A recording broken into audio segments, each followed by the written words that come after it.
तो बच्चों आज हम आप लोगों को प्रतिस्थापन विधि बताने वाले हैं। जो 10th क्लास बोर्ड परीक्षा में 2 नंबर के फिक्स है। बोर्ड परीक्षा में 2 नंबर एकदम फिक्स है। या प्रतिस्थापन विधि या विलोपन विधि या बीजगणित। अगर ग्राफीय विधि 5 नंबर का आता है, जिसमें हम विलोपन विधि 3 टाइप से बता दिए हैं पिछला एक वीडियो में। आज हम आपको प्रतिस्थापन विधि बताने वाले हैं, जो बोर्ड परीक्षा में हम 2 नंबर के फिक्स है।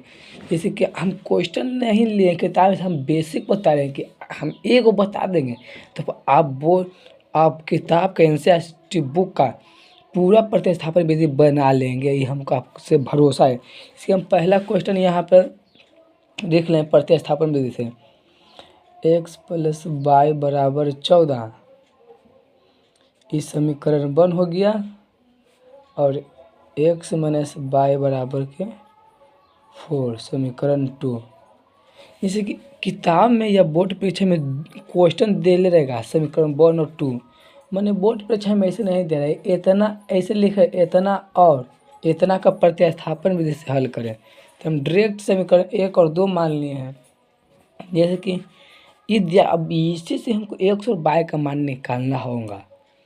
जैसे कि विलोपन विधि में करते समीकरण 1 - 2 या 1 + 2, तो इससे हम कुछ नहीं करेंगे, हमको समीकरण 1 या 2 को उठाना होगा।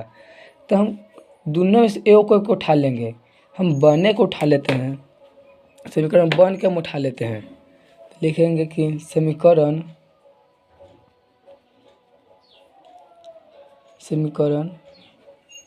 एक से हम समीकरण 1 से करेंगे, तो समीकरण 1 को यह x + y = 14 समीकरण 1।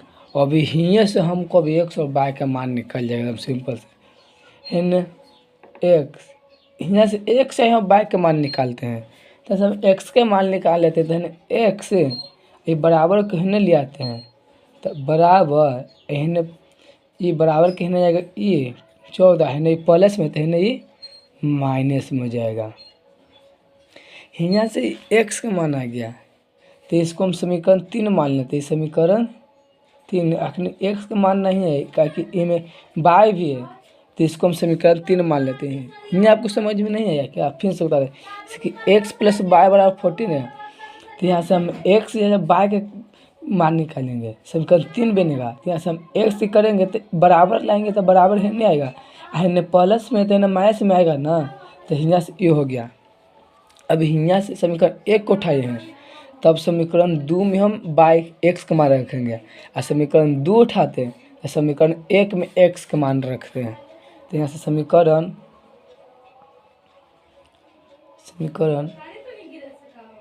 1 में 1 को तो उठाएगा समीकरण 2 में ना, समीकरण 2 में x का मान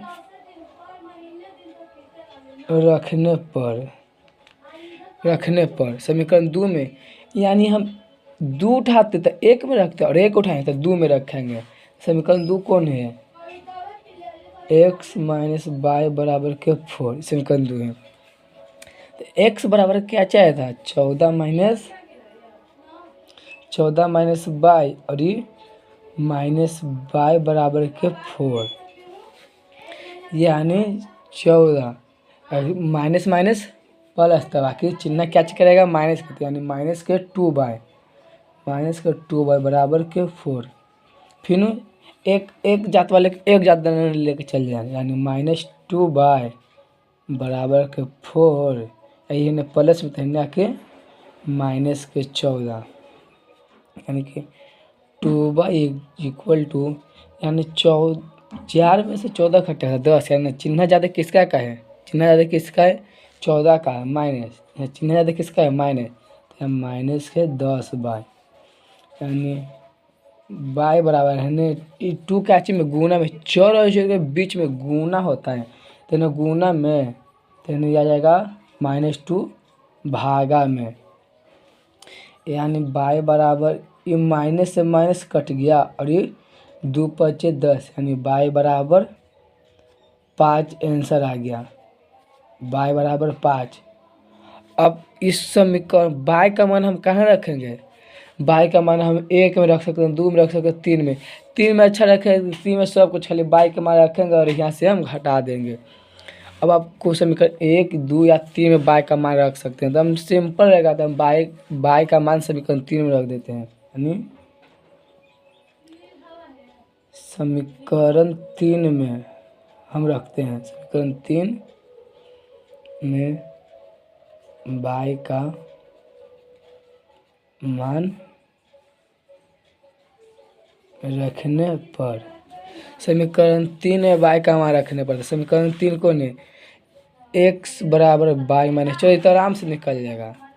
तो यहाँ से हम समीकरण 3 x बराबर बाई माइनस के 14 माइनस बाई है समीकरण 3। तो यहाँ से हम कुछ नहीं करेंगे, x बराबर 14 और माइनस बाई का मान कितना आया था, माइनस बाई का मान 5। यहाँ से 5, x बराबर 14 में से 5 घटाएगा तो कितना आ जाएगा, 9। तो 9 यानी x बराबर 9 और y बराबर आ गया जाके 5 आंसर। इसी तरीक़ा से आपको बनाना है। एक हम बता दें, आप किताब का पूरा क्वेश्चन इसी प्रकार आप बना सकते हैं। समीकरण 1 या 2 को उठाकर फिर 3 बनेगा, 3 में 1 उठाएंगे तो 2 में रखेंगे, 2 उठाएंगे तो 3 में रखेंगे। बस एकदम सिंपल से हियाँ से आपको विलोपन विधि यूज करना है। लेकिन विलोपन विधि काट चट करना था, हियाँ खाली ऐसे मान रखना होगा। बस इसी तरीक़े से आप बना सकते हैं। एकदम आप लोग समझ चुके हैं। एकदम सिंपल से हम बताएं, एकदम 2 लोग एकदम बोर्ड परीक्षा में फिक्स आप लोग बना देंगे, ये हमको भरोसा है आप पर। ठीक, और हम आगे का वीडियो में बीजगणित वाले बताएंगे। ग्राफे विधि हम बता चुके हैं, विलोपन बता दिए हैं और प्रतिस्थापन भी आज हम बता दिए। इसलिए एगो खाली बीजगणित विधि बताना है हमको। फिर अब ये वाला को चैप्टर समाप्त कर देंगे, 2 अक्षर एक समीकरण। फिर हम किताब पर आएंगे 2 अक्षर पढ़ाने के लिए। ठीक है, इस चैनल पर नए हैं तो लाइक सब्सक्राइब और शेयर कर देना, क्योंकि वीडियो बनाने में बहुत मेहनत लगता है, काट छाट करना पड़ता है बच्चों।